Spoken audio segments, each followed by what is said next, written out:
जय माता दी। भाइयों और बहनों, सभी को नवरात्रों की शुभकामनाएं। नवरात्रे क्या होते हैं और वर्ष में कितनी बार आते हैं? नवरात्रे वर्ष में 4 बार आते हैं। 2 गुप्त नवरात्रे होते हैं और 2 प्रत्यक्ष नवरात्रे होते हैं। गुप्त नवरात्रों में जो पूजा होती है वो जो माता के साधक होते हैं और उन्हें तंत्र सिद्धि चाहिए, ज़्यादातर वो लोग रखते हैं, यानी सन्यासी और तपस्वी। लेकिन जो हमारे प्रत्यक्ष नवरात्रे होते हैं, इन्हें हम सब जो गृहस्थी वाले लोग होते हैं, बच्चे होते हैं, सब रखते हैं। और इन नवरात्रों में एक अलग सा उल्लास रहता है। माता प्रकृति का रूप है, माता शक्ति है। शंकर भगवान ने खुद कहा है कि शिव बिना शक्ति के शव के समान है।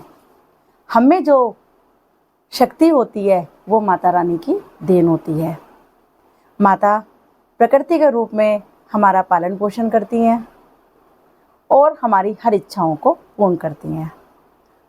स्वयं माँ ने दुर्गा सप्तशती में यह बोला हुआ है कि नवरात्रों में जो भी कोई मेरी मन से, भक्ति से थोड़ी ही पूजा करे या ज़्यादा करे, जैसी भी श्रद्धापूर्वक मेरी पूजा करेगा, मैं उसे स्वीकार करूँगी।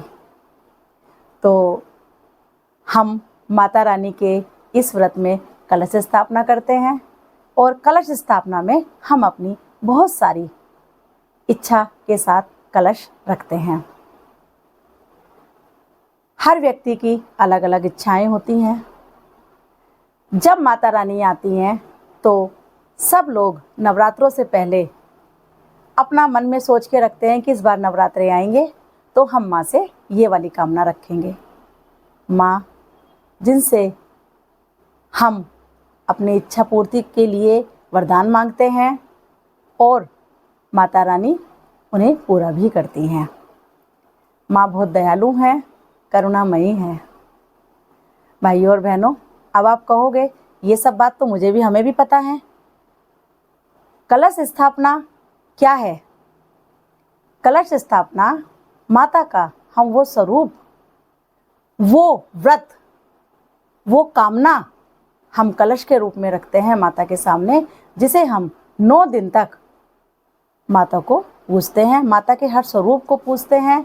माँ 9 दिन में अपने अलग अलग रूपों में आती हैं और 9वें व्रत में, यानी कि सिद्धिदात्री, जो भी हमसे भूल से, अज्ञानता से, मंत्रहीन जो भी हमसे पूजा होती है उसे भी माँ स्वीकार कर लेती है और हमें अपना वरदान देकर चली जाती है।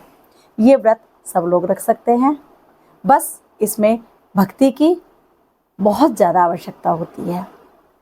तो आज मैं आपको ये बताना चाहती हूँ कि कलश स्थापना अलग अलग इच्छाओं के लिए हम अलग तरीके से रखते हैं और हर कलश स्थापना का अलग तरीका होता है, अलग दिशा होती है। आप भाइयों और बहनों, सबसे पहले मैं आपको ये बताना चाहती हूँ कि जब भी हम कलश स्थापना करते हैं तो कलश हमारा मिट्टी का, तांबे का और चांदी का, जो भी हमारी आवश्यकता के अनुसार, जो हम अपने सामर्थ्य के अनुसार रख सकते हैं, हमें वो रखना चाहिए।